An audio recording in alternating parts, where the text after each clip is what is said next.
ko urubuga nagwise Frasasu kubera nitwa François tumusavye Yesu naciye mvuga ati iyo fra ni François Fra hama Sasu ni tumusavye Yesu. Uwo ni umunyeshure tumusavye Yesu François yiga mu mwaka wa kabiri w'inyuma y'amashure shingiro kw'ishure y'akarorero y'Imakamba. Ubwo rubuga yatunganije akagwita Frasasu rukora nka Telegrama. Iyo yajeje kurushira muri telefone bikemera ucuronka ubutumwa bw'ikaze uvuye kuri Telegrama, mbere n'abagenzi bawe basanzwe bakoresha Telegrama baca babona ko ubaye umunywanyi wa Telegrama. Nawe ushize muri telefone yawe ubwo rubuga ucubona amanimero y'abagenzi bawe bakoresha Telegrama, gutyo muca mutangura guhanahana ubutumwa bwanditse canke bw'ijwi, amakuru n'amareresi. Tumusavye Yesu François twamusanze mu isomero aho abanyeshure bigira ibijanye n'imashini nyabwonko kw'ishure y'akarorero Imakamba. Yabanje kuduha ubwo rubuga yakoze turushira muri telefone tubona rurakora neza, niko kutwiganira ukugene yiyumviriye gukora ubwo rubugahwaniro Frasasu. Majamake mbere ica numva mfise iryo shaka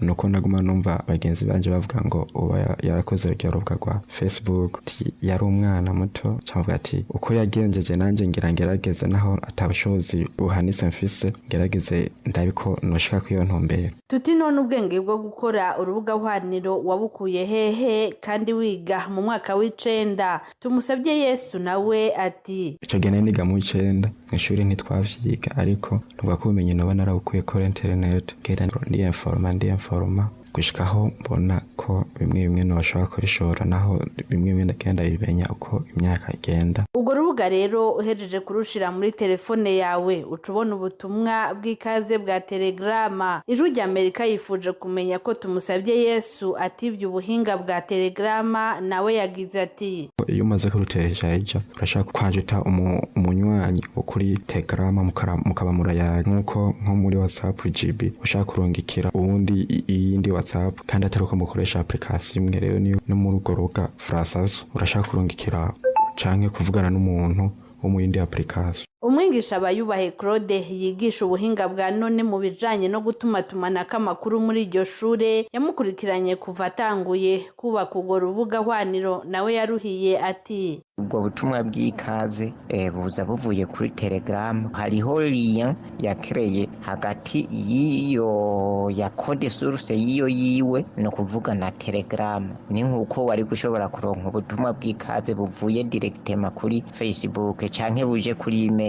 Ivyo rero bitumwa nuko ubuhinga bukiri buke. Urumva niyo shobora kuronka code yivuye kuri we nyene no kuvuga bica bibi bintu vya book. Ntivyo navyo ntivyo babigikunda kuko utegerezwa kuronka message uzawinjiyemo. Rero yashatse kugira liaison na Telegram kugira information iza kuza kugira ushobore kwitantifia yiciye kuri Telegram, yiciye kuri email, yiciye kuri nimero ya telefone. Ivyo vyose ni ibintu umuntu ashobora gukonfigira ugashobora kuronka gusekiriza konte yawe. Uwo mwigisha arasigura kandi ubuhinga uwo munyeshure yakoresheje ngo yubake ubwo rubuga. Ubwo rubuga yarukoze akoresheje l'application Codurare. Iyo Codurare nayo bwa mbere ni constructeur d'application moderne. Iyo Codurare ni plateforme iraho fasha gucreya ama application Android mugabo d'une façon gratuite. Mu migambi uwo muyabaga afise no kubandanya atera imbere muri ubwo buhinga. Ndifuza gukora muri ibintu vya messager akaronka ikintu noherako cari nk'ikintu c'iradio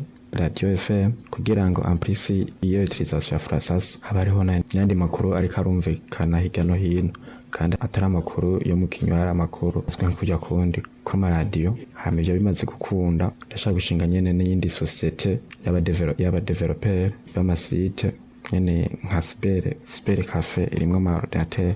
Ivyo rero byotuma akoresha abantu bahindura indimi, ibitabo byanditswemwo bakabishira mu Kirundi kandi bagaca babibika ku gisenge kugira abavuga Ikirundi babisome. Umwigisha wiwe nawe ati uwo muyabaga yarakwiye kwamana imashini nyabwonko akaronka n'akanya ko kubandanya arondera ibijanye n'iyo mpano yiwe. Ikindi nukuronka ishure yigamwo yo mufasha gutera imbere. Kugira ngo yisanzure urumva yotegereza kuronka n'umuntu mu gihe yo y'abahejeje segondere agaca agenda rero mu mashuri na cyane cyane amashuri ari spesialize mu kwigisha informatique ku rwego rwo hejuru agaca rero yinjira muri ntuze muri domaine yiwe gatangura gucreya imbuga ngurukana bumenyi zidaciye akayerema kuri iyo codirare iri simplement pour les débutants. Umuyobozi wiwe Andre Ninahazwe nawe aremeza ko uwo munyeshure afise impano idasanzwe yari ikwiye gutezwa imbere.